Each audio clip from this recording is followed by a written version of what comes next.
BA part first प्रथम प्रश्न पत्र हिंदी साहित्य। प्रिय विद्यार्थियों, आज हम कबीरदास की साखियों के बारे में चर्चा करेंगे। उनकी साखी है, बहुत दिनन की जोवती बाट तुम्हारी राम, जिब तरसई तुझ मिलन को मनि नाही विश्राम। यहूँ तन जालो मसी करो, लिखो राम का नाम, लेखनी करूँ करंक की, लिखी लिखी राम पठाऊ। देखिए, कबीर ईश्वर के विरह में बहुत दुखी हैं। उस विरह में उनकी क्या स्थिति होती है, उनमें कैसे विचार आते हैं, इन साखियों में इसका वर्णन है। कबीर कहते हैं कि मेरी आत्मा बहुत दिनों से ईश्वर तुम्हारी राह देख रही है, प्रतीक्षा कर रही है। बहुत दिनन की जोगती, जोगती मानी देखना। बाट तुम्हारी राम, हे राम, मेरी जो आत्मा है वो बहुत दिनों से तुम्हारी बाट जो रही है, प्रतीक्षा कर रही है। मेरा चित्त तुमसे मिलने के लिए तरसता है, लालायत है। जिब तरसे तुझ मिलन को, मेरा जो जी है वो तुमसे मिलन के लिए तरसता है। मनि नाही विश्राम, उसे क्षण भर के लिए भी विश्राम नहीं है। मन में किसी प्रकार का थोड़ा भी चैन नहीं है। तो मन में निरंतर बेचैनी बनी रहती है। कबीर की आत्मा के भीतर मन करता है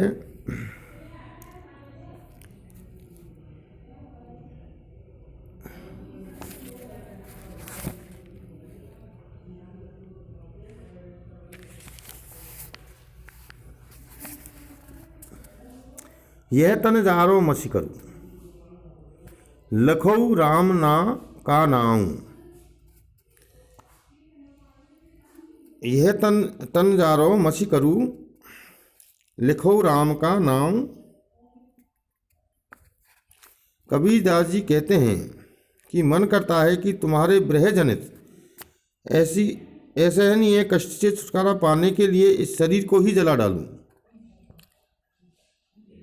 यह तन जारी मसी करूँ, लिखो राम का नाम, और उसकी भस्म से शाही बनाऊं और खोपड़ी या सिर की हड्डी की लेखनी बनाऊं और उसकी सहायता से देह की भस्म से बनी शाही से राम का नाम लिखकर ईश्वर के पास भेज दूं।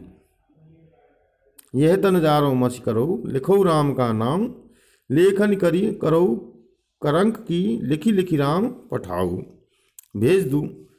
यहाँ व्यंजना का प्रयोग किया गया है, अर्थात राम को दर्शन देने को बाध्य कर रहे हैं कबीरदास जी। वे ब्रह्मणी आत्मा की दशा कबीर समझते हैं। तो इन साखियों में कबीर ने आध्यात्मिक विरह का वर्णन किया है। कबीर ईश्वर को प्राप्त करने के लिए निरंतर ईश्वर का चिंतन और उसके दर्शन पाने को विहलता विरह की अनुभूति आवश्यकता मानते हैं। शाही और लेखनी के बारे में कबीर की निजी कल्पना बहुत ही अच्छी है। वर्णन में संवेद बिंब है, चित्रात्मकता है और भक्ति रस का पूर्ण निर्वहन यहाँ किया गया है। अगली जो साखियाँ हैं उनको देखिए। हंसी हंसी कंत ने पाइए, जिनि पाया तिनि रोई, जो हाँ से ही हरि मिले, तो नहीं दुखाग्नि हुई। कबीर कहते हैं कि हंसते हंसते तो किसी ने अपने कंत स्वामी को नहीं प्राप्त किया है। भाई, हंस हंस करके अपने स्वामी को किसी ने भी प्राप्त नहीं किया है। जिन पाया तिनि रोई, और जिस किसी ने भी उसे प्राप्त किया है उसने रो रो कर ही पाया है। जिनि पाया तिनि रोई, रो करके ही पंत को प्राप्त किया जा सकता है, कंत को, पति को, स्वामी को। देखिए, जो हंसे ही हरि मिले, यदि हंसते हुए आसानी से स्वामी मिल जाए, तो कोई भी दुर्भाग्यवती सुहाग रहित न रहती, तो नहीं दुहाग्नि कोई। कोई भी जो सुहागिन है वो सुहाग रहित नहीं रहती। पर्वती पर्वती में फिरया नैन गवाए रोई। कबीरदास जी कहते हैं कि मैं ईश्वर को ढूंढते ढूंढते, रोते रोते पर्वत पर्वत पर घूमा। नैन गवाए रोए, और नेत्र जो है रो रो करके मैंने दुखा लिए। सो बूटी पाऊँ नहीं जाते जीवनी होई। सो बूटी पाऊँ नहीं जासे जीवत होई। कबीरदास जी कहते हैं कि मैं ऐसी बूटी कहाँ प्राप्त करूँ जो जिससे कि जीवन प्राप्त कर सकूँ। इस साखी में कहते हैं कबीरदास जी की पर्वत पर्वत पर घूमता फिरता रहा हूँ मैं, और ईश्वर को खोजने के प्रयास में, उसे प्राप्त कर पाने के दुख में रोने से मेरे नेत्र जो हैं मैंने गवा दिए हैं, गवा बैठा हूँ। फिर भी मुझे वह बूटी औषधि नहीं मिली जिससे मृत जैसा मैं नया जीवन प्राप्त कर सकूँ, मरा हुआ मैं नया जीवन प्राप्त कर सकूँ। कबीर का कहना ये है कि मैंने ईश्वर प्राप्त करने का उपाय जानने के लिए बड़े बड़े साधकों शास्त्रकों के पास गया,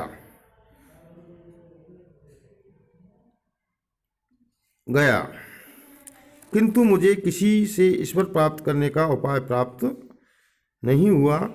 ईश्वर प्राप्त किए बिना मैं मृत जैसा हो गया हूँ। इन साखियों में कबीरदास जी ने ब्रह्मानुभूति, छटपटाहट, विहलता को प्रकट किया है। व्यंजना शक्ति का यहाँ प्रयोग हुआ है। विवत्सा, अनुप्रास, अलंकार और भाषा में जो है चित्रात्मकता भी यहाँ देखने को मिलती है। अगली जो साखियाँ हैं कबीरदास जी की वो हैं, देखिए। पार ब्रह्म के तेज को जय कैसा है उन्मान, कहिबे को शोभा नहीं देखा ही परवान। अगम अगोचर गमी नहीं, तहाँ जगमगई ज्योति। ज्योति कबीरा बंदगी, तहाँ पाप पुण्य नहीं होती। प्रस्तुत पंक्तियों में कबीरदास जी ने ब्रह्म साक्षात्कार से प्राप्त अपने अनुभव के बारे में बताया है। उन्होंने उसे सब प्रकार अगम अगोचर भी बताया है। देखिए, कवि कहता है कि परम ब्रह्म का तेज कितना और कैसा है, इस संबंध में कोई अनुमान नहीं लगाया जा सकता। पार ब्रह्म के तेज का कैसा है अनुमान, कहिबे को शोभा नहीं देखा ही परवान। इस संबंध में वर्णन करना असंभव है, उसे तो वही जान सकता है जिसने उसे देखा है। कहिबे को शोभा नहीं देखा ही परवान। देखने वाले का स्वयं का जो अनुभव है वही उसका प्रमाण है, और कोई प्रमाण उसका नहीं है।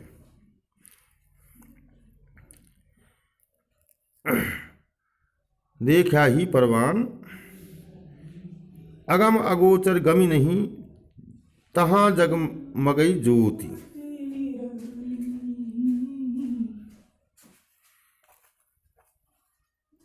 अगम अगोचर गमी नहीं, तहाँ जगमगई ज्योति।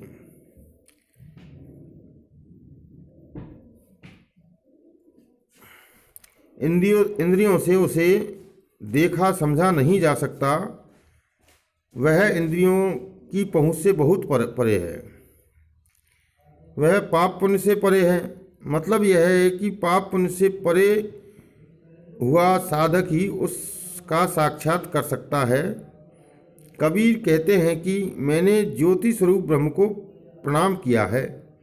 अगम अगोचर, सबसे दूर। गमी नहीं, जहाँ जगमगई जोत, जोत जगमग होती है। ज्योति कबीरा बंदनी, तहाँ पाप पुण्य नहीं छोती। कबीर दास जी कहते हैं वहाँ पाप पुण्य सब परे हैं, और कबीर ने उस ज्योति स्वरूप को प्रणाम किया है। कबीर ने साधना, इसमें के विशेष में हम लिख सकते हैं, कबीर ने साधना से प्राप्त अनुभव व्यक्त किया है। कबीर ने ब्रह्म का परिचय प्राप्त किया है और साक्षात्कार भी किया है। दूसरा बिंदु है, जिसको ब्रह्म का परिचय मिल सकता होता है वह पाप पुण्य से उठ जाता है। कबीर ब्रह्म के अनुभव के विषय में यहाँ बताते हैं, जैसे गूंगे को गुड़ भाई, यहाँ वक्रोक्ति अलंकार का प्रयोग हुआ है। धन्यवाद।